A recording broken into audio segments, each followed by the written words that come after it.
a while, and I have the feeling that other members will be floating in and out depending on votes on the floor. This is an important hearing, and I want to thank everybody for being here.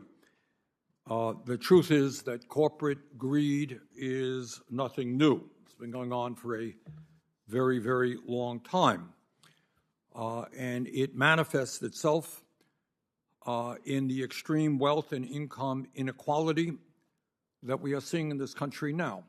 And this is one of the issues which gets far too little discussion, but the American people have got to determine whether or not we are comfortable with two people owning more wealth than the bottom 42% of Americans, whether we're comfortable with the top 1% owning more wealth than the bottom 92%. And I've said this a million times, we focus on the oligarchy in Russia, which should be focused on, and Putin's allies there who have led him into this and work with him on this terrible war. Truth is, we have an oligarchy in this country, and we might want to be focusing on that as well. When we talk about why the American people are angry, why, among other things, we're seeing a spurt in the growth of trade unionism in this country, it has a lot to do with the fact that CEOs in large corporations now make 350 times more than their average workers. In addition to that, they receive stock options, golden parachutes, and a wide range of perks go to the CEOs. And meanwhile, working families are struggling to pay their bills, to feed their kids, to take a few weeks vacation, and to save up for retirement. So what we are seeing now is more income and wealth inequality in this country than we have seen in 100 years. And this is an issue that if nobody else wants to talk about, we will talk about in this committee. But it's not just income and wealth inequality. Corporate greed manifests itself in the massive amounts of union busting that we have been experiencing, in which large corporations spend millions of dollars to deny workers their constitutional rights to organize, while in many cases forcing workers who belong to unions to make unacceptable concessions, like eliminating pensions and major pay cuts. I have been involved in a number of strikes in the last year, and it is astounding to me to see the degree to which large, profitable corporations going out of their way to try to take away health care, take away pension benefits, lower wages. It is really rather astounding. And today, when we talk about corporate greed, it manifests itself in corporation after corporation using the pandemic and all of the instability caused by the pandemic, using the terrible war in Ukraine as a specter, as an attempt to raise prices for the average American higher and higher. And that obviously deals with gas prices, it deals with housing, it deals with food. And what we are seeing is during this pandemic, and this is an issue we have to deal with, and we're going to deal with it today. Is it appropriate that during this pandemic, during the war in Ukraine, during all of this instability, that this be a moment in which large corporations continue to enjoy huge profits? And I think the American people, based on the polling that I have seen, have had enough. They are outraged at the unprecedented level of corporate greed that is taking place all around them. And today, while the average worker is making $40 a week less in real wages than he or she made nearly 50 years ago, corporate profit margins are at a 70-year high, and CEOs have seen huge increases in their compensation package. So let me just give you a few examples, although I don't know that I have to, because the American people are seeing this every day right in front of them. Yesterday, at a time when gasoline in America is now at a near record high of $4.17 a gallon, guess what? We have seen yesterday ExxonMobil reported that its profit from pumping oil and gas alone in the first quarter will likely hit a record high of $9.3 billion. Meanwhile, big oil CEOs are on track to spend $88 billion this year, not to decrease supply constraints, not to address the climate crisis, but to buy back their own stock and hand out dividends to enrich their wealthy shareholders. That's for oil and gas. And let's talk about more examples of corporate greed. Amazon recently raised the price of its Prime membership by 16.8%, while increasing its profits by 56% last year to a record-breaking $33 billion. And by the way, they avoided over $5 billion in federal taxes. Meanwhile, the founder of Amazon, Mr. Bezos, became $83 billion richer during the pandemic and is now worth almost $200 billion, making him the second wealthiest person in America. Other examples of corporate greed. Let's talk about food. Tyson, a major meat producer, has increased the price of beef by 32%, the price of chicken by 20%, and the price of pork by 13%. Meanwhile, Tyson Foods has increased its profits by 140% last quarter to $1.1 billion, and gave its CEO a 22% pay raise last year to $14 million, while its owner, John Tyson, doubled his wealth during the pandemic and is now worth $3 billion. Another example about corporate greed in terms of products desperately needed by the American people. Let's talk about prescription drugs. Last year, Pfizer, Johnson & Johnson, and AbbVie, three giant pharmaceutical companies, increased their profits by over 90% to $54 billion. Meanwhile, the CEOs of just 8 prescription drug companies made $350 million in total compensation in 2020.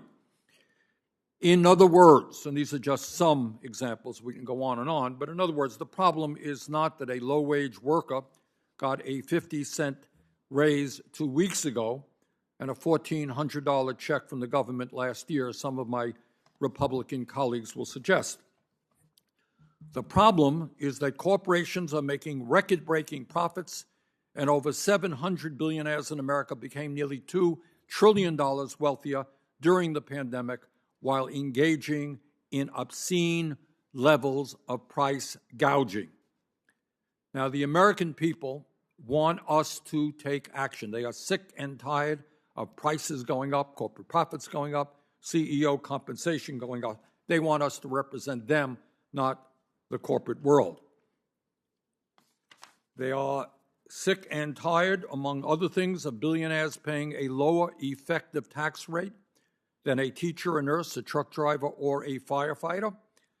They want Congress to address corporate greed and make sure that the wealthiest people in our country and the most profitable corporations pay their fair share of taxes. In order to address the current crisis, I've introduced legislation to enact a windfall profits tax modeled off a bill signed into law during World War II.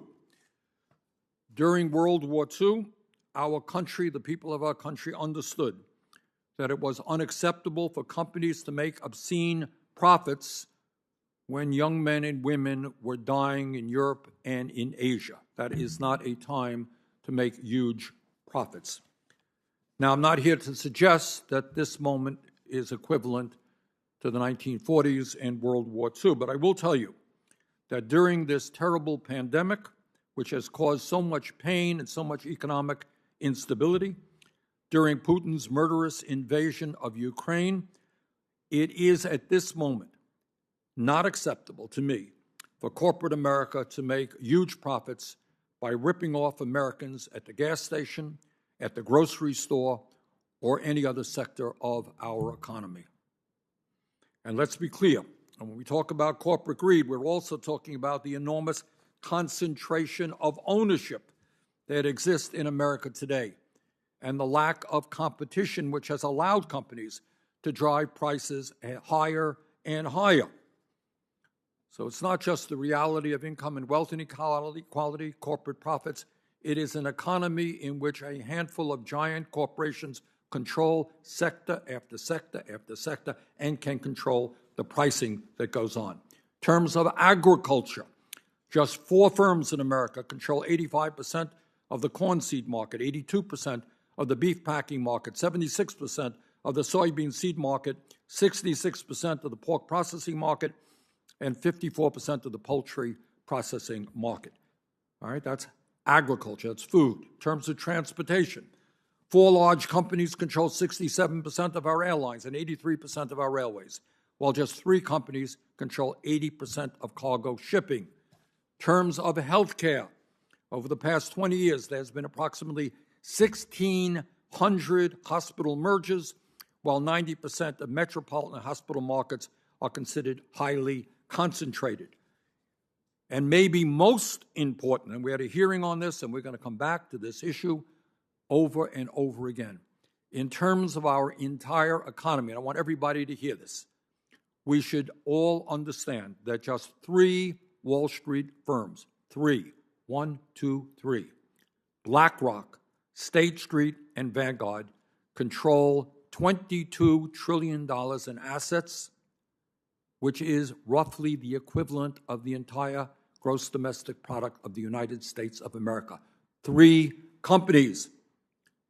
And when you have that kind of power, you are impacting hundreds and hundreds of corporations where you are a major stockholder and the lives of millions and millions of workers. If we are serious about combating inflation and lowering prices, we must aggressively use the antitrust laws that are on the books and introduce new ones as necessary to break up behemoth corporations and increase competition. Now, is corporate greed the only reason for inflation? The answer is obviously not. The severe supply chain crisis and the microchip shortage are also contributing to higher consumer prices. But let me remind my colleagues that over the last 30 years, as a result of our disastrous, unfettered free trade policies, corporate America has shut down many thousands of factories and shipped millions of good-paying American jobs to low-wage countries. Maybe, just maybe, if we did not make it so easy for corporations in America to move abroad, our supply chain crisis and microchip shortage would not be as serious as it is today.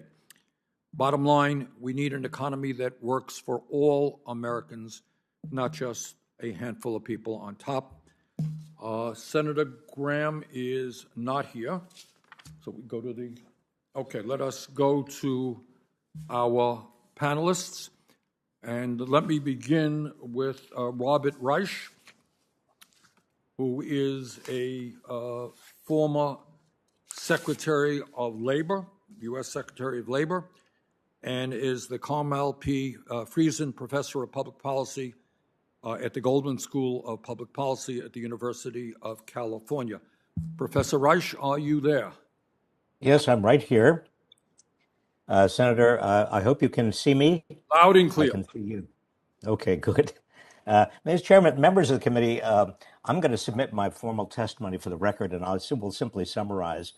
The Commerce Department reported last Wednesday that corporate profits are at a 70-year high, which raises an obvious question about inflation. When corporations are so flush with cash, why are they raising prices? Not because of the increased costs of supplies and components or of workers who are beginning to get raises because they're in demand. Yes, there are increased costs, but in a competitive economy, corporations enjoying record profits would absorb these costs. They'd keep their prices down to prevent competitors from grabbing away customers. But instead, they are passing these costs on to consumers in the form of higher prices. Why? Because they can. They can because they do not face meaningful competition. Since the 1980s, 2/3 of all American industries have become more concentrated. This concentration gives corporations the power to raise prices without risking the possibility of losing customers who have no other choice. Now, Mr. Chairman, you went through a number of examples. Many people see it every day. Starbucks is raising its prices to consumers, blaming the rising costs on supplies, on increasing supply costs. But Starbucks just reported a 31% increase in yearly profits. Procter & Gamble is charging more for consumer staples, also citing rising costs. But Procter & Gamble has reported a whopping 24.7% profit margin. It even spent $3 billion during the fourth quarter buying back its own shares of stock. Meat prices are soaring because the four giant meat processing corporations that dominate the industry are using their market power to extract bigger and bigger profit margins for themselves. And this is according to a report from the White House National Economic Council. Although major oil companies have faced increasing costs for crude oil, they posted near record profits last year. So they are passing those costs on to consumers in the form of higher prices at the pump and for heating oil, and they're keeping record profits. And now they're using Putin's invasion of Ukraine as an excuse to raise prices even further. The New York Times 2 weeks ago pointed out that corporate executives have spent recent earnings calls with Wall Street analysts bragging about their newfound power to raise prices, often predicting that it's going to last. Now, what are large corporations doing with their near record profits? They are buying back their own shares of stock in order to deliver higher returns to their shareholders. Stock buybacks hit a new record last year. This year is on track to exceed it. The oil giants alone are planning to buy back at least $22 billion of their own stock. So here we have corporations with record profits, not seen in 70 years. They are raising their prices. This means consumers are paying more. Wages are rising, but almost all of the increase in wages is being wiped out by price increases. And corporations are using their profits to buy back their shares of stock. All of this, what is all of this? Connect these dots. This amounts to an upward transfer of income and wealth from consumers and workers, many of whom live from paycheck to paycheck, to shareholders, half of whom are in the richest 1% of the population, and more than 80% of whom are in the richest 10%.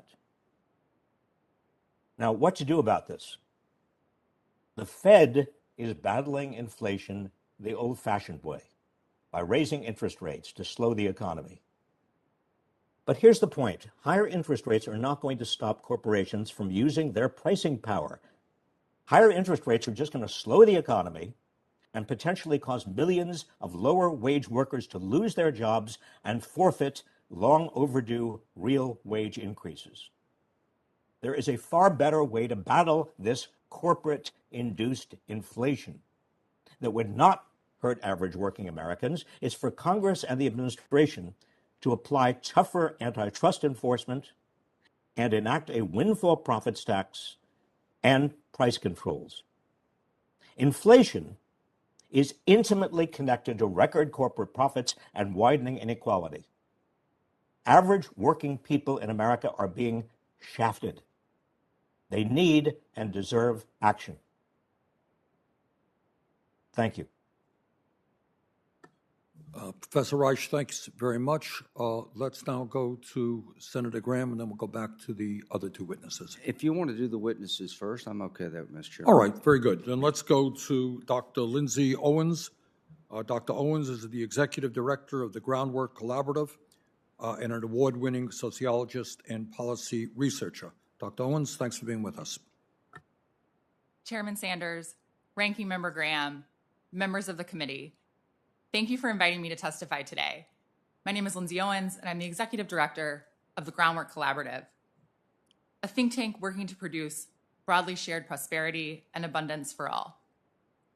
My testimony today will focus on 3 key points. First, corporate profiteering and price gouging are accelerating price increases and squeezing in consumers and small businesses, while corporate executives and shareholders cash in. Second, Wall Street's presence in every corner of our economy is putting us at risk for a profit price spiral. In contrast, the share of economic output going to labor is declining, inconsistent with a wage price spiral. Finally, Today's price increases are the direct result of the outsized market power that giant corporations hold over our supply chains and our economy more broadly. There are a range of factors driving inflation right now, from increasing and shifting demand to supply chain disruptions and even conflict abroad. But last week's Bureau of Economic Analysis data release laid bare another culprit behind recent price hikes: plain old profiteering. Corporate profits of non-financial firms surged 35% in 2021, and overall profit margins reached their highest level since 1950. In all 4 quarters of 2021, the overall profit margin stayed above 13%, a level reached in just one other 3-month period during the past 70 years. The 2021 profit data confirms what CEOs have been telling shareholders for months. Inflation has been very, very good for business.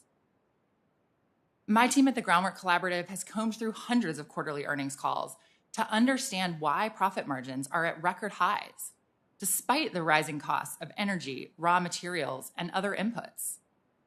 In these calls, executives tell investors about last quarter's performance and discuss what they can expect going forward. Over and over, the message from corporate America is clear. They aren't just asking consumers to pay for their rising costs, they're going for more.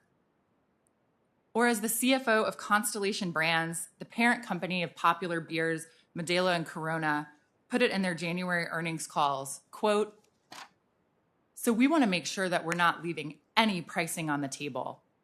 We want to take as much as we can," end quote. Giant corporations are able to get away with this kind of aggressive and extractive pricing precisely because of the current inflationary environment. As the CEO of Hostess said on an earnings call last month, quote, "When all prices go up, it helps," end quote. Wall Street's influence in every corner of our economy makes this period of inflation unique and puts us at risk for a profit price spiral. As profits rise as the result of price hikes, so too does investor demand for those profits. Take an example from the energy sector. Last month, the CEO of Texas-based Pioneer Oil was asked whether Pioneer would consider increasing production to make up for any shortfall resulting from Russia's invasion of Ukraine. His answer, quote, "No," end quote. When asked to explain, he said, quote, "It's all about the shareholders. Our shareholders own this company. They want a return of cash," end quote. But it's not just Pioneer. 59% of oil and gas executives recently told the Dallas Fed in a survey that investor pressure to maintain capital discipline is the primary reason publicly traded oil companies are throttling supply despite high prices. Shareholders across sectors are not hiding the ball. They expect buybacks and dividends, not investments in production. And their strategy is paying off. In 2021, S&P 500 firms spent nearly $900 billion on stock buybacks, and U.S. companies paid out nearly $1.5 trillion in dividends to shareholders, both record highs.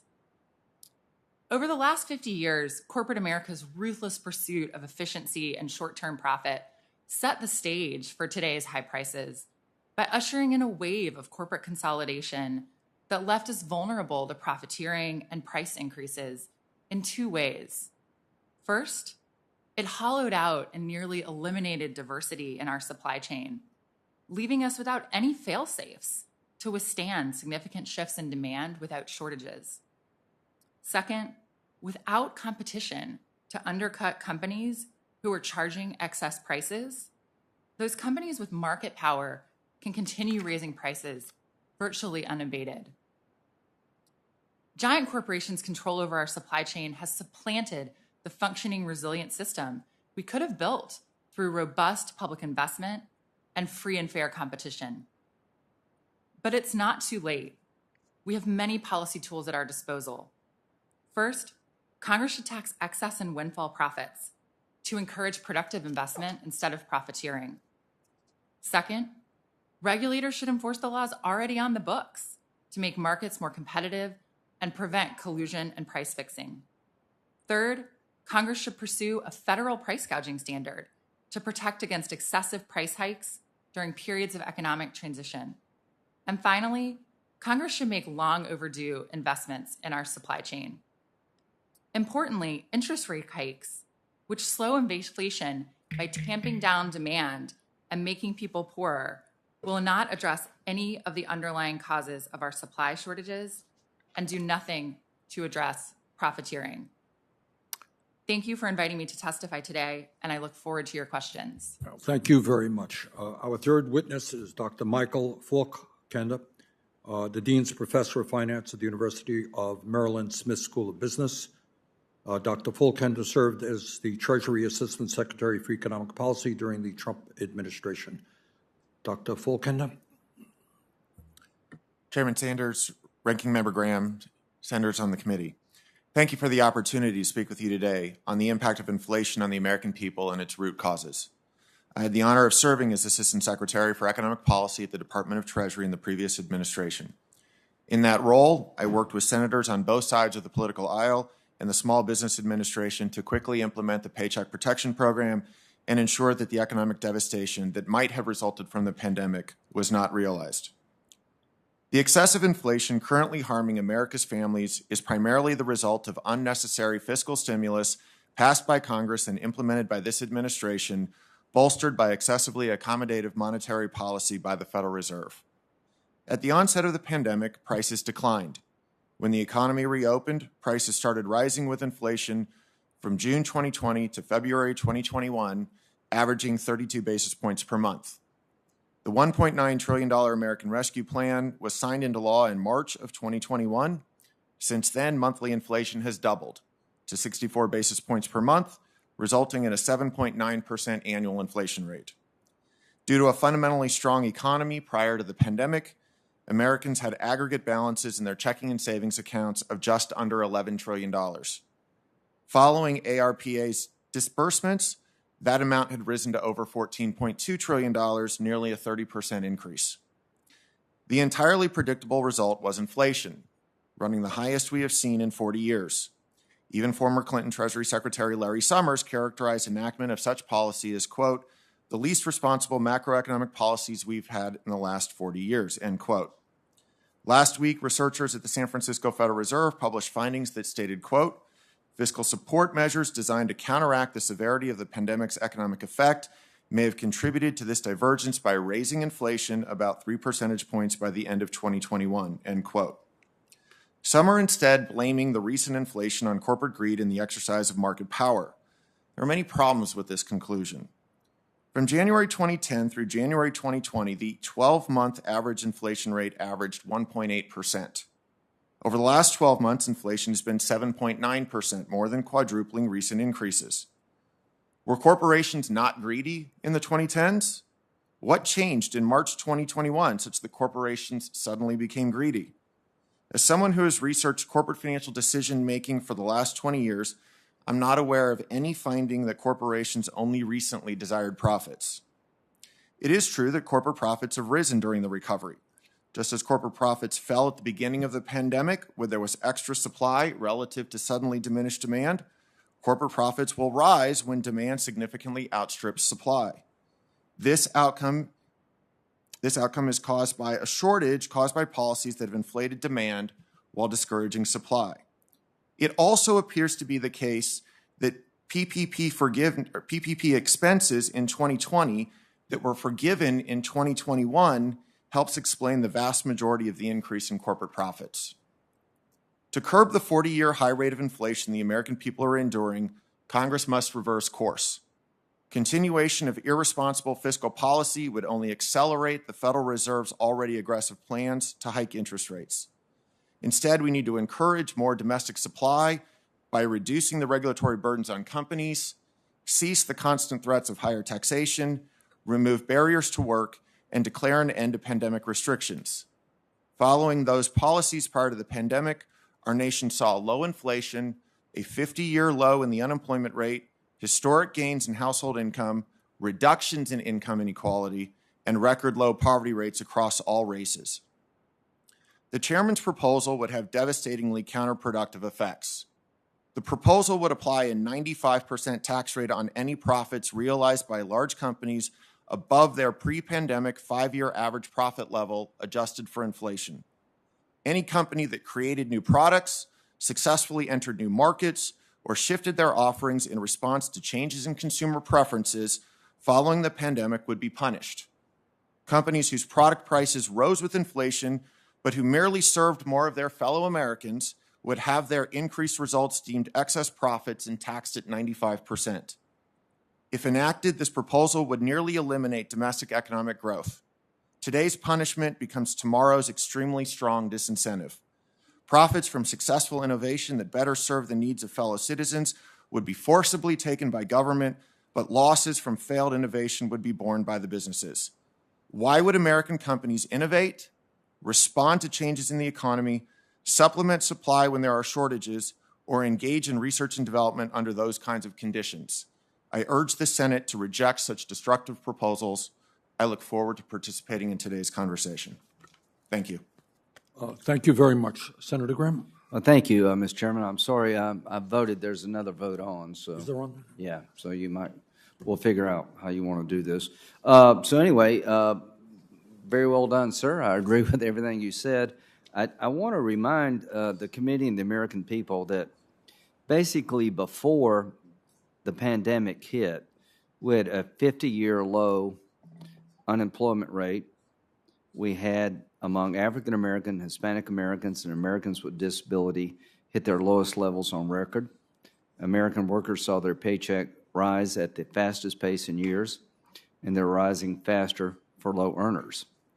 The official poverty rate in 2019 at an all-time low.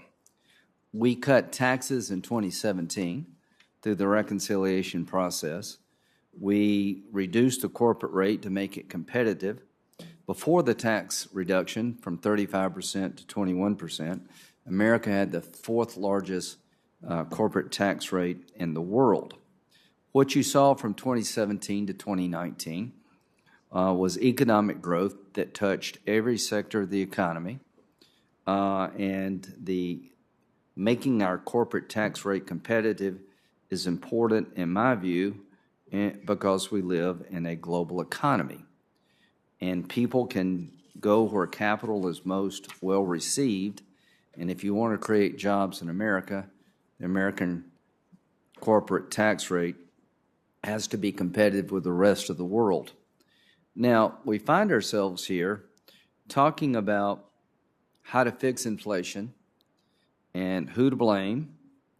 And all I can say to my Democratic colleagues, you have an insatiable desire to take money from the private sector, build the government bigger, and I assume you do this because you think that's the best way to help people.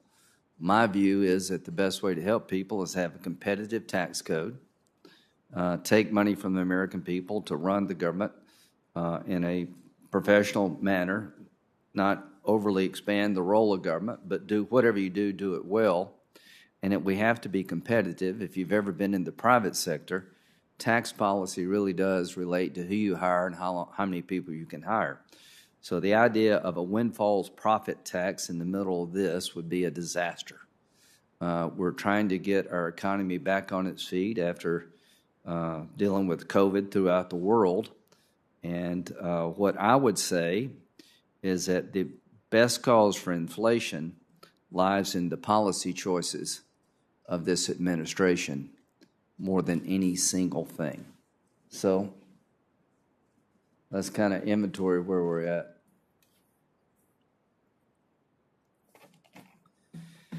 Here's the tale of the tape. If you're buying a used car, it's up 41.2% since the administration took over, 38% increase in gas prices, 12.7% increase in airfare, meat, poultry, fish, eggs, 13%, fruits and vegetables, 7.6%, milk, 11.2%, electricity, 9% from February 2021 to February 2022. So people get what I'm saying because they're living this. You can see the 7.9% surge in inflation from October 2021 to January 2022, we're going in the wrong direction at a fast rate. So if you've got a 5% pay raise, it doesn't go very far.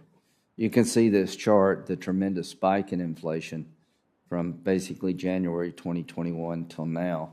It's just gone through the roof, and the question is why. On the energy side, every time you go to the pump, you're reminded of the dramatic increase in gas prices.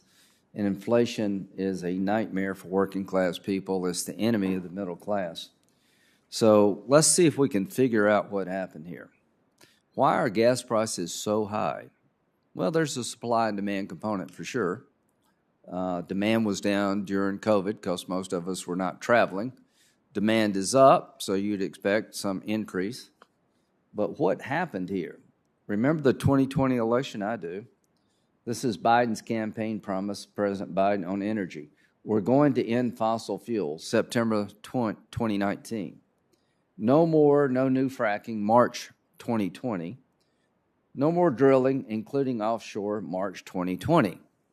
So how can you be surprised that American energy production is down? The policies that he campaigned on were basically to declare war on the fossil fuel industry in the United States. And guess what? It worked.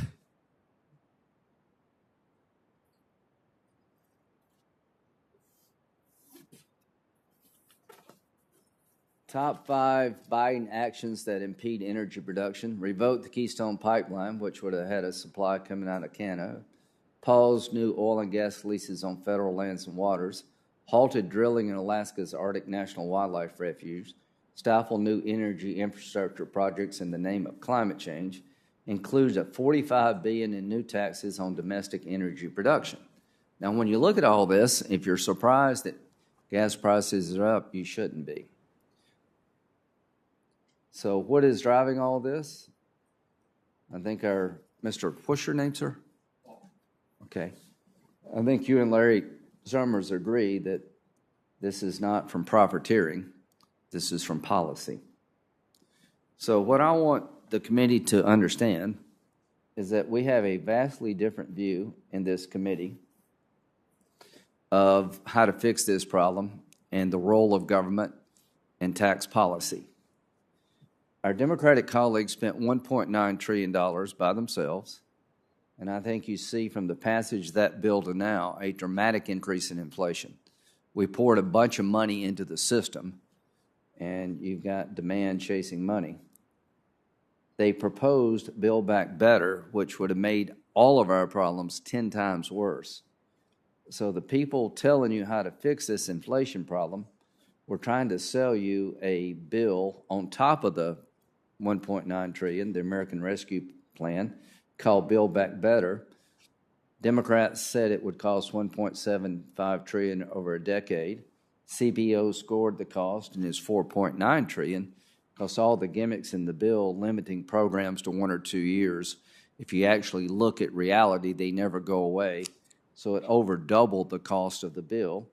In terms of deficit impact, Democrats told us it was $365 billion over 10. It's actually $3 trillion over 10. So I remind the American public that they've been selling policy proposals that really do not pass the smell test. So this committee is designed to debate where should we go and how we get there when it comes to budgets. To the American people, if we impose new taxes now on businesses who've changed their business model in light of COVID, we're going to make a huge mistake. It's hard enough in America to create a job as it is. Every time we turn around, there's a new desire by my Democratic colleagues to take more money out of the economy, to make villains out of people who work and produce jobs, to grow this government. And this will be on the ballot in November 2022. It's not Putin's fault. It's not corporate greed. As you said in March, did they suddenly get greedy? Before then, what changed was the big spending package in March and a destruction of American oil and gas supply. So if you spend a bunch of money at the federal level and you reduce the ability of America to produce its own oil and gas, you'll wind up one day with gas prices like we have. If we don't change our policies, it's going to get worse. And the only policy change I see is to double down on the policies that are not working. So all of us on this side will oppose a windfall profits tax as designed by the chairman, and we will take this issue to the voters in November and argue that when somebody campaigns in 2020 of destroying American energy production, you shouldn't be surprised in 2022 your gas bill is through the roof. Thank you. We'll now Senator move, Kane. We'll now move to 5-minute rounds of questions, and I'm the only Democrat here, so I will start. I feel lonely in this body. I feel like there's 100 people here, and most people in the Senate only have broad brushes in their paint kit. So inflation is Biden's fault. Well, I'll take you to lunch. You're lonely. I like you. You're a nice fellow. Inflation is Biden's fault, or inflation is because of corporate greed? You know, I think most Americans understand that, and you acknowledge this, Dr. Owens, in your written testimony, there's a lot of different causes for this. Inflation is Biden's fault when nations all around the world are experiencing it. Inflation is because of American corporate greed when nations all around the world are experiencing it. I do think we made a big mistake. I want to focus on some labor market issues. I think we made a significant mistake in the tax bill in 2017. I voted against it, and in particular, here was a mistake, the corporate tax rate. Did we need to reduce it to make the corporate tax rate competitive? I think we did. And my Virginia companies were coming to me and saying, reduce the rate to 26 or 27%. Were they greedy to ask for that? I don't know whether they were or not. I think they were trying to be competitive. But Congress was stupid to take it to 21.5. My companies were asking for 26 or 27, and Congress, in my view, stupidly took it to 21.5. I made an amendment on the floor during our when we were given the 1,000-page bill to read immediately, and we got a 1-minute opportunity to amend. I said, take it back up to 27, and you'll dramatically reduce the deficit or give us the opportunity to do some other things. And Senator Toomey and all the Republicans opposed me. Senator Toomey said he opposed me because it would be raising taxes on corporations. I felt like I was in Alice in Wonderland. No, it would have been reducing taxes dramatically to what they were asking us to do, but sadly we went further. I think one of the reasons for inflation, and there are many reasons, but one of the reasons for inflation right now is tight labor market. We still have a lot of people out of the labor market. It would be good if we could get people back in the labor market. I believe we could get a lot of people back in the labor market if childcare was more affordable. If we took the corporate tax rate back to what they were asking for, the 26 or 7, I think it would dramatically fund more affordable childcare and universal pre-K. Let me just ask that question. Would more affordable childcare and universal pre-K, in your views, get more people back in the labor market?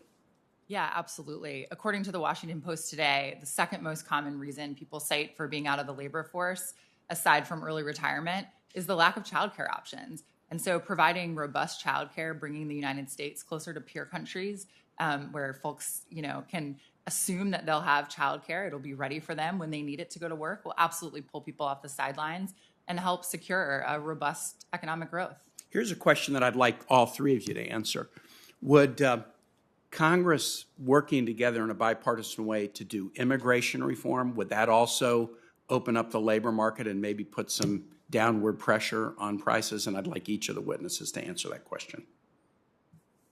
Sure. We're absolutely overdue for immigration reform, and it would be a great way to increase our labor force participation. I agree we need to reform the immigration system. In particular, we need to look at more H-1B visas and facilitating high-educated foreign workers to come into the country legally to perform services and relax some of the labor constraints we have. Professor Reich. And yes, and Senator, I do agree as well. The United States labor force is aging. I'm a good example of that. And the baby boomers are moving on.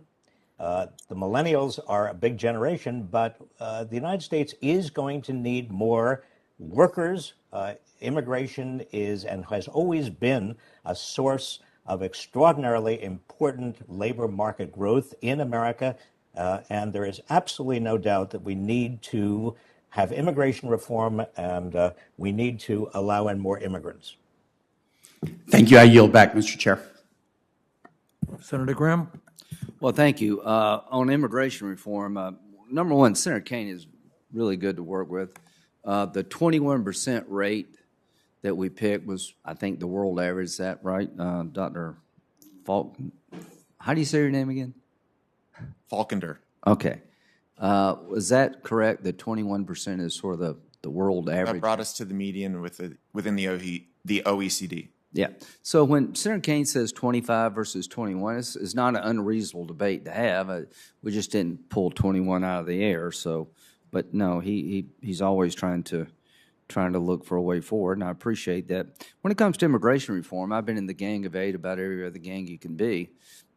And I'll just tell Dr. Reich, I know you've been involved, that if we don't secure our border first, there will be no immigration reform. Dr. Owens, does that make sense? If you legalized a bunch of people now without securing your border, you'd have even more illegal immigration?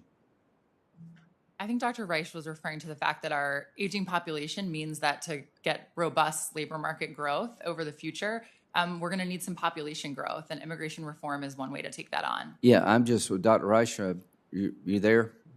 Yes, I am, and that's exactly what I said, and that's exactly what I mean. Okay, but we do have to secure the border as part of immigration reform. Is that correct? Yes, and we have had in this country a very strong and robust debate about what securing the border actually means, just as we've had a robust debate about a lot of things. I think the central issue that we are debating today is whether we have a corporate-centered economics or whether we have a people-centered economics in terms of inflation and making sure that wages rise in a real way. And as somebody who's been involved in labor policy for the last 50 years, I can tell you that from the World War II until the late 1970s, we had a growing middle class, we had lower inequality, we had more opportunities for people in this country, and starting in 1980, we actually had a U-turn. And most Americans have not had much of a wage, if at all, but corporate profits continue to grow to the point where last week we learned that corporate profits are at a 70-year high.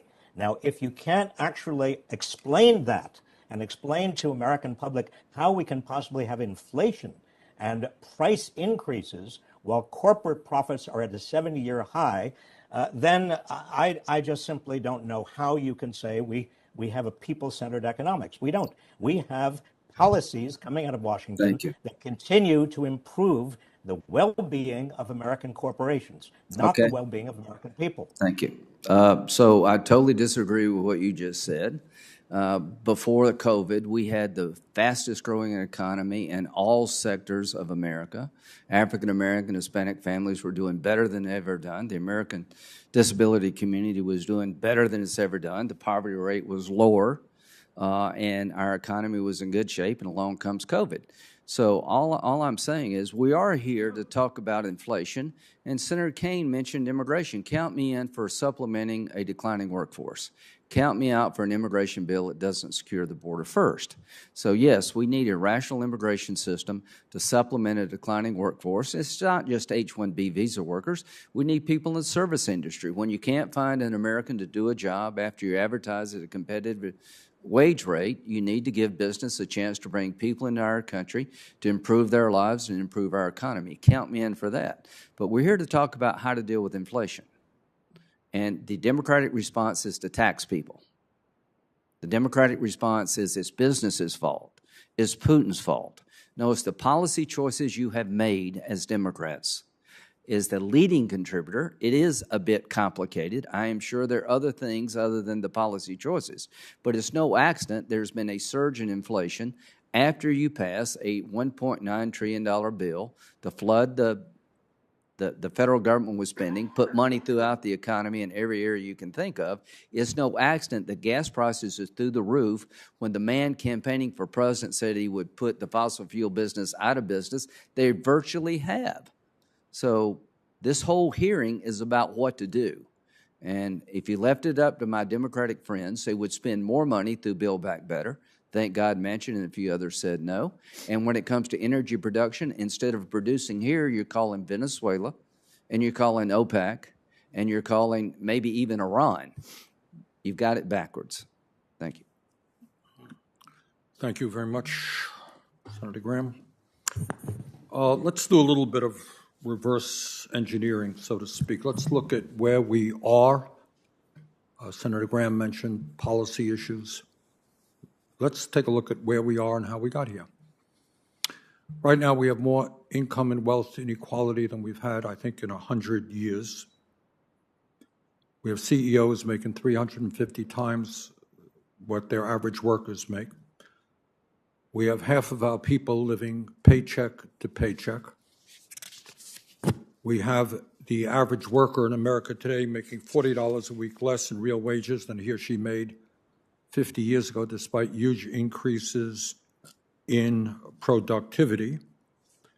And right now, we're looking at corporate profits at a 70-year high, while companies have raised prices for a number of goods at extremely high levels. And we have concentration of ownership in sector after sector that we have not seen in a long, long time. Secretary Reich, let's talk about policy. How did we get to where we are today with so much income and wealth inequality, where the people on top are doing phenomenally well, while ordinary Americans are struggling? Mr. Chairman, to my mind, there are three interrelated reasons. One is that corporate power keeps growing. And when I say corporate power, I'm talking about market power, corporate dominance over their markets, the ability to raise prices and not suffer any competitive loss. And we see this especially during the pandemic and now. Senator Graham asks, how can it be? Well, I'll tell you how it can be, because corporations, and they've said this in earnings calls over and over again, they're taking advantage of both the pandemic and the inflation and the war, some companies, to raise their prices because they can. They can get away with it. Now, you can call it, and we can call it whatever we want to. We can call it price gouging, or we can call it profiteering. It doesn't matter what we call it. The fact is, they are doing what their shareholders want them to do, and that's capitalism. But workers and consumers are paying the price. Another major factor is that labor has had less and less bargaining leverage. Labor unions, when I was growing up, a third of the private sector workforce was unionized. Now, 6% of the private sector workforce is unionized, which means that if you have companies that are getting more and more dominant, on the one hand, and workers who are losing their bargaining power on the other, it's no surprise that you're going to see widening inequality. Let me interrupt you if I could, because I want to get to, thank you. Let me get to Dr. Owens to respond to that. Yeah, so you need motive and opportunity to commit a crime. I don't think that corporate greed has changed significantly from the pre-pandemic period to the post-pandemic period. So I really agree with my Republican colleagues on that point. I think what we're seeing here is opportunity. It's the opportunity that changed. In the case of Exxon, which just today noted that they're going to be seeing quarterly profits this quarter better than they've seen in a decade, the opportunity was foreign war. In the case of 3M, that's jacked up the price of masks, the opportunity was the pandemic. And in some cases, the opportunity is actually the pretext of inflation, the ability to point to inflation rather than their own profiteering. So I think what we're seeing here is really a system that was set up to pounce on a moment like this, and corporations are taking it to the hilt. They're telling us that over and over again. I think we should believe them, And I think Congress can step in, and we have a variety of policy tools at our disposal, from an excess profits tax to trying to rein in buybacks, to implementing a federal price gouging statute. I think we're overdue for a federal price gouging statute to protect against exactly this kind of profiteering during crisis moments, economic transition, climate catastrophe, and the like. Let me ask Dr. Faulkender, how do you feel when two people own more wealth than the bottom 42%, when CEOs make 350 times more than their average employee? Is that a good thing? I view profit as a reward that people realize from serving their fellow Americans. And so if they amass profits because they have offered a better product at a lower cost than somebody else, I don't begrudge them for providing that good or service to me or to my fellow Americans. Okay, thank you. Senator Grassley. Thank you, Mr. Chairman. I have no questions. I want to speak. Democrats have been consistently wrong about inflation. This hearing is yet more evidence that they remain clueless about the economies of inflation and are in denial about the role played by their reckless spending. At the start of 2021, Democrats told us inflation was nothing to worry about as they pushed ahead with a $2 trillion liberal spending spree. According to them, the real risk to our economy was spending too little. Now imagine that. This argument never had any basis in reality. At that point, Congress had spent as much on the pandemic and inflation-adjusted dollars as we had waging World War II. Democrats ignored common sense, and they ignored the warnings of very prominent economists. This included Larry Summers, who held top posts in the Obama and Clinton administration, who cautioned that Democrats' $2 trillion partisan spending spree, quote, set off inflationary pressures of a kind we have not seen in a generation, end. Since then, Democrats have been trying to explain away inflation.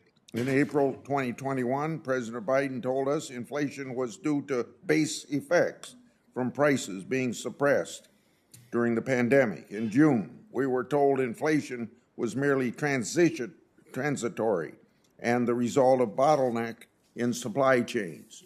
These remained the favored lines of arguments until October, when inflation surged to 6.2%. At that time, the highest rate in 31 years.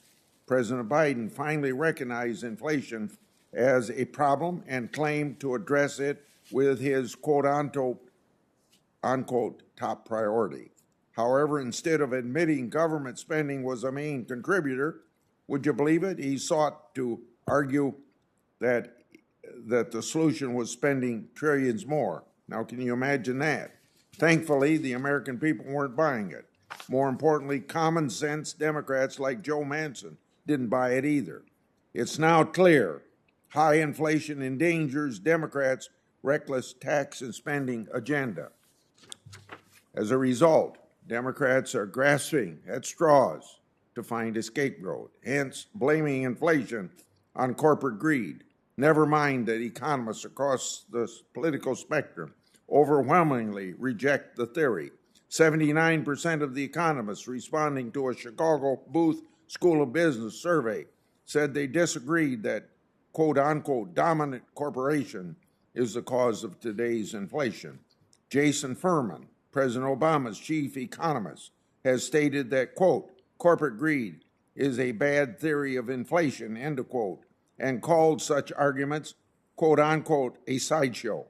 Larry Summers has called such arguments, quote-unquote, diversionary, and Benjamin Page, a senior fellow at Liberal Tax Policy Center, has called them, quote-unquote, red herring. The current Democratic rhetoric would be amusing if not for the disastrous consequences that could result from misdiagnosing the cause of inflation. The current focus on so-called corporate greed risks taking us down the failed road of the 1970s-style price controls and windfall profit tax. Anyone who lived through that time can tell you that these policies made things worse than by reducing supply. The result was rampant shortages, most notably gas lines around the block. Let's not repeat the mistakes of the past. I yield back my time. Thank you very much. Senator Whitehouse. Thank you very much. Secretary Reich, you've said that corporate profits are at a 70-year high. My recollection from my economics classes is that competition would drive prices to at or near the marginal cost of production. That does not seem to be happening. And there are two markets in which it seems particularly not to be happening. One is the oil market, and the other is the meat market. Are there characteristics of the oil market that create this problem or allow it to exist? And same for the meat market. Is there something unusual about those two markets that seemingly causes this market theory not to pertain in those markets? Well, Senator, you have both in the oil market and in the meat market a relatively few number of producers who can easily coordinate their production. It's called oligopolistic pricing and oligopolistic coordination. And we see it not just in oil and in meat. I want to emphasize that since the 1980s, 2/3 of all American industries have become more concentrated.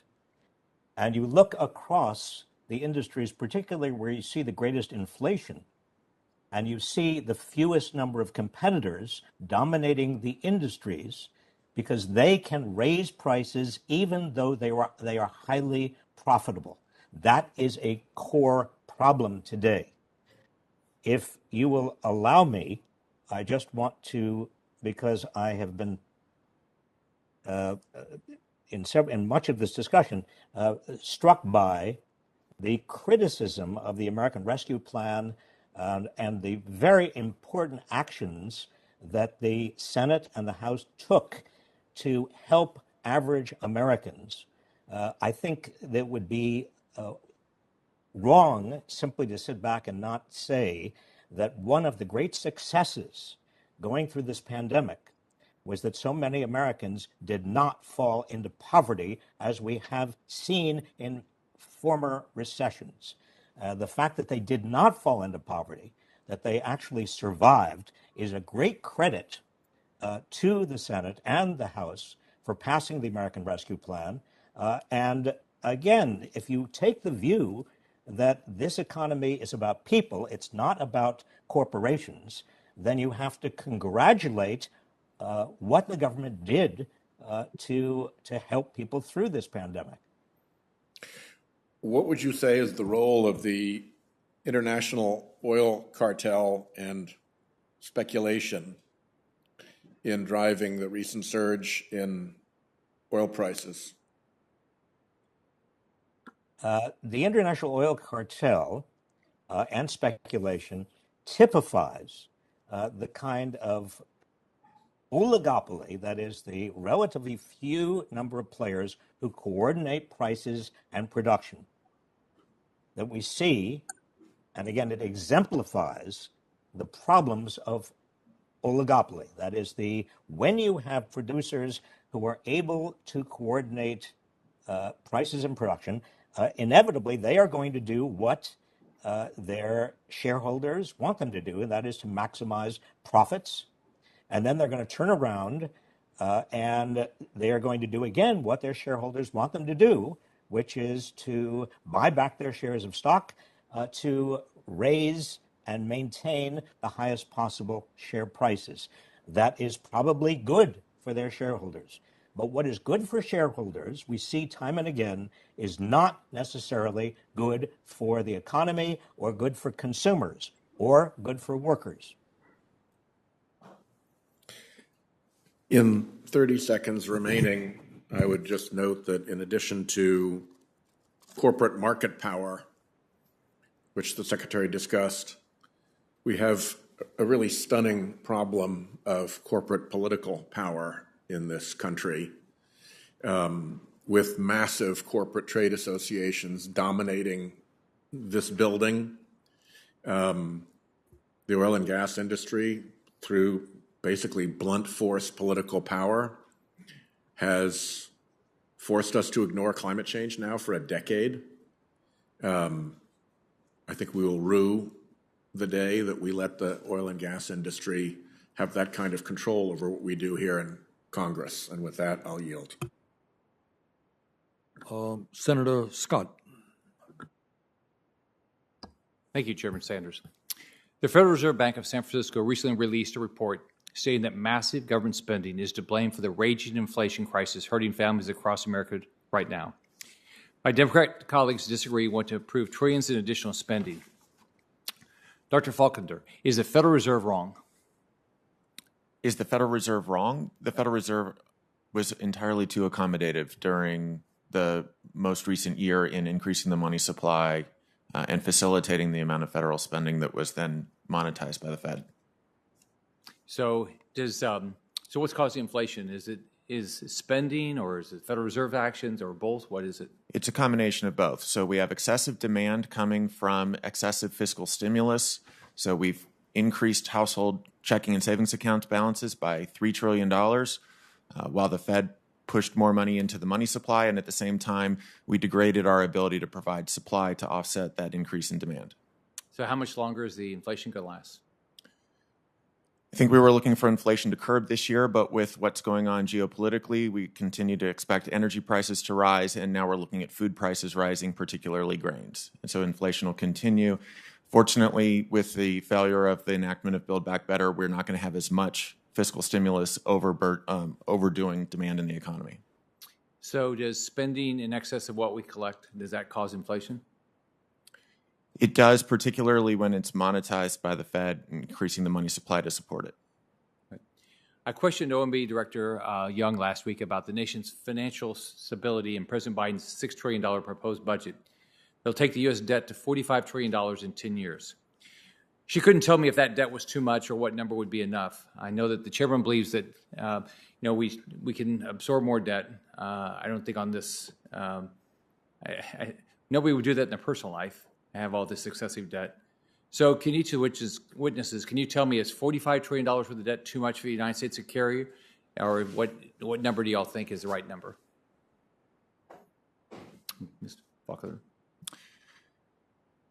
Historically, when debt to GDP ratios get above 100%, that's when you start being concerned. The U.S. fiscal capacity is probably slightly larger than that because we're the world's reserve currency, but I don't want to test how much we can get to. I think we need to pull back. So can we service $45 trillion? Given the expected increase in interest rates, it's going to become an excessive burden for the federal budget. It's going to become unsustainable that could put us into a debt spiral. So does that mean we wouldn't be able to pay the interest expense, or what would happen? We would have to print additional money to pay the interest expense, which is just going to increase interest rates even further and increase inflation. So on? Yeah, when I look at the inflation we see right now, I actually see 50 years, decades of underinvestment. We have let American manufacturing hollow out. We've let our supply chain hollow out. And we're really paying the price for that right now. We don't have any redundancy, any geographic diversity, any resilience in our supply chain. But the consumers $45 are trillion. paying the price for that. Yeah. So with but you think we can sustain $45 trillion worth of debt? I believe we're at about $23 trillion right now. But the budget, if in 10 years, if we follow the President Biden's budget, we'll be at $45 trillion. Yeah, I think the president's budget laid out his plans for investment in the American economy going forward, and his plans to pay for it with taxes on the rich. Well, even with that, the budget goes to the debt goes to $45 trillion, even with the taxes on the rich. You realize that. So, Mr. Reich, what do you think about $45 trillion worth of debt? Do you think we can afford it? Well, I think that we could afford it, but there are two necessary prerequisites. One is investing in the American people, that is education, infrastructure, making sure that people have what they need to be more productive. That's what we've done for much of the post-war era. We stopped doing it. It's very important that we resume doing it. And secondly, I think we have to raise taxes on the extraordinary wealthy and also on big companies.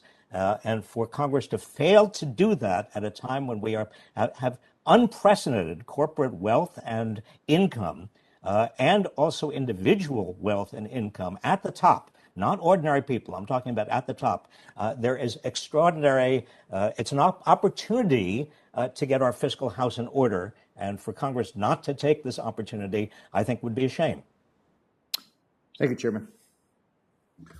Thank you. Senator Van Hollen. Thank you, Mr. Chairman. Thank all of you for your testimony. I keep hearing from some of my Republican colleagues that the Trump tax cuts brought better outcomes for American workers. I would just point out that it's a fact that real wages grew faster during President Obama's second term than during the Trump years, and that doesn't include the Trump years after COVID hit.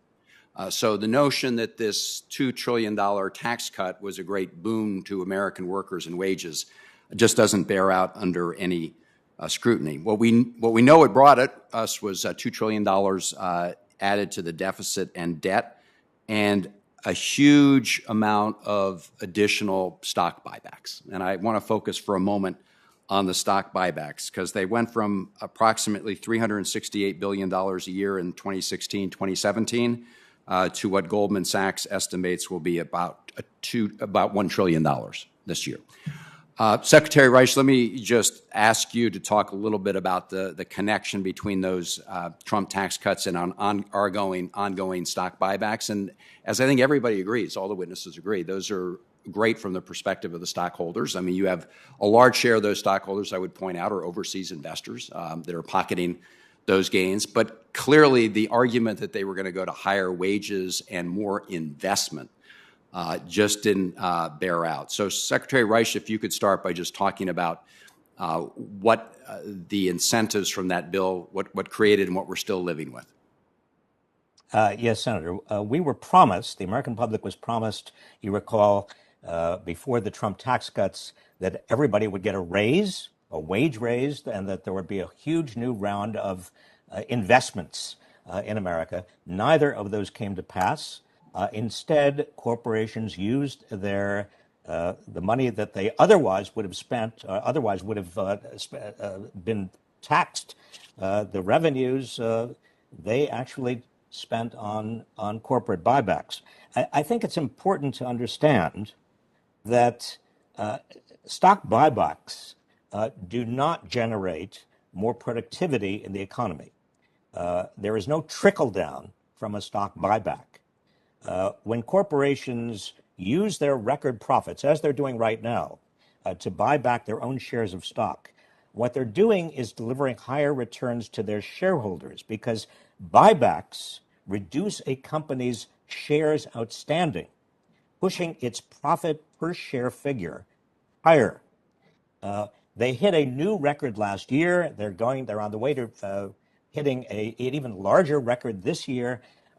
It helps the share price, but it amounts to a redistribution from workers and consumers to shareholders.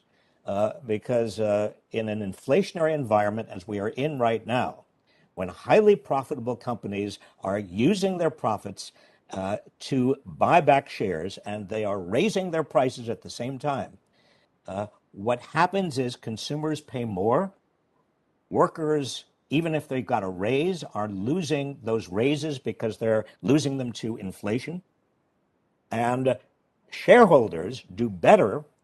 But as we all know, most shareholders, half of this stock market is owned by the top 1% of Americans by income, and 84% is owned by the top 10% of Americans by income. This is how you get the redistribution upward.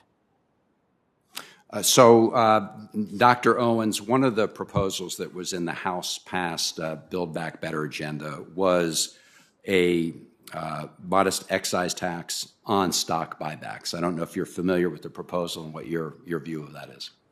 Yeah, I mean, I think the other thing buybacks are good for, aside from shareholders, and I completely agree with the secretary that buybacks do nothing for innovation, nothing for productive investment. But you should remember they're also really good for executives. Executives are frequently compensated in stock. They announce a round of buybacks, share prices go up. And guess what we see in the research? In the days following one of those buyback announcements, executives are more likely to cash in that stock. So I think if we want CEOs' incentives, shareholders' incentives, corporate incentives aligned with what we care about in the real economy, building worker power, building an economy that works for all of us, taking on buybacks is a critical piece of that. The House passed proposal could do that. President Biden put out a proposal in his budget that's nice as well. I think there are a lot of options here. Thank you. I guess my time's out. We have we have a professor from the great Smith School at University of Maryland. Good to see you. So I did want to press you on one issue, which is the House Build Back Better legislation. And people can have disagreements, obviously, over the elements, but it is paid for. You would agree with that?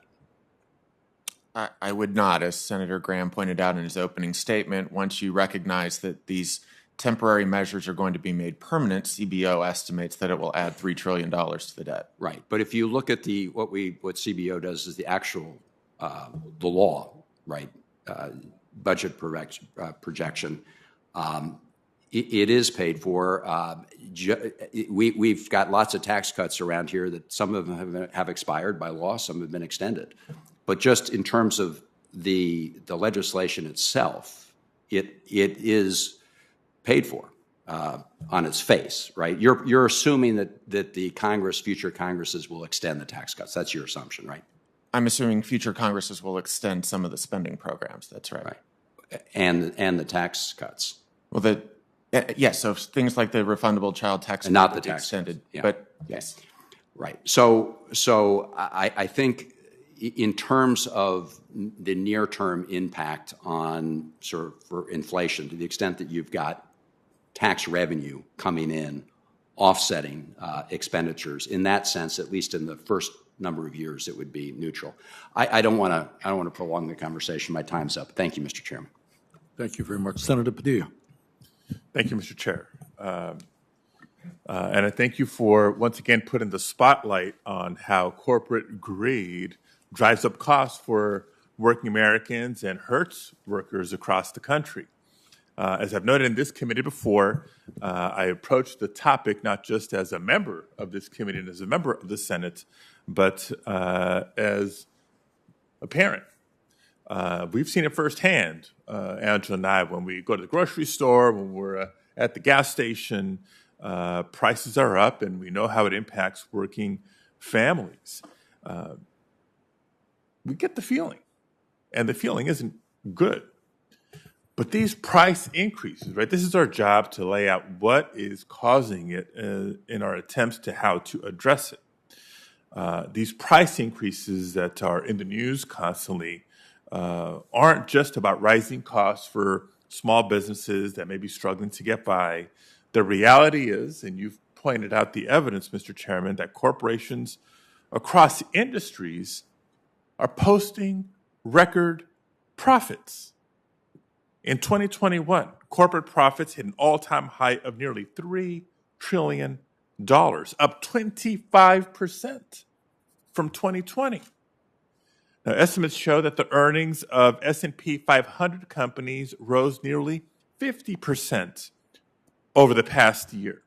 And no doubt, they boast about these statistics to their boards and to their investors, while they justify increased prices for American families to the public by citing the pandemic or supply chain related challenges.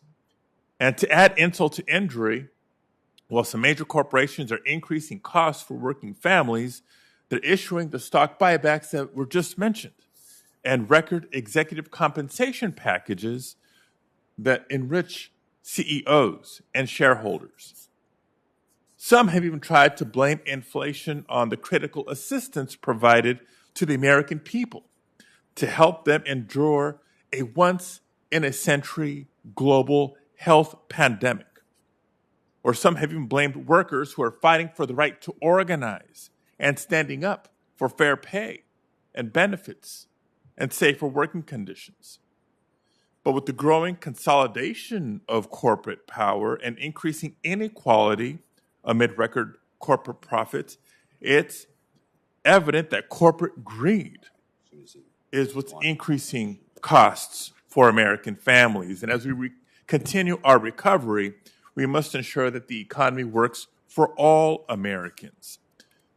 And so with that as a basis, my first question is going to be directed at Secretary Reich. While large oil and gas companies, we talked specifically about record profits while prices are going up. And I want us to focus on the oil and gas industry for a moment. Because while large oil and gas companies have raised prices at the pump, the profits of 5 of the major oil companies increased by $154 billion last year. Now, these companies have also spent nearly $13 billion on stock buybacks over the past year. As working families are paying the price amid these higher gas prices, it's outrageous that oil companies continue to reap billions in profits and use those profits to further enrich their executives and shareholders. That's why I'm a proud co-sponsor of the Big Oil Windfall Profits Tax Act, which would establish a per-barrel tax to capture the windfall profits of the largest oil companies and return that money to consumers in the form of a quarterly rebate. I know Senator Whitehouse has talked about this earlier. The measure would provide consumers much-needed relief while maintaining American competitiveness and reducing pressure on inflation by targeting corporate profiteering. So, Mr. Secretary, I know you're joining us virtually, but can you spend a minute talking how a windfall tax can help counter the outsized power of these large corporations and reduce inflationary pressure?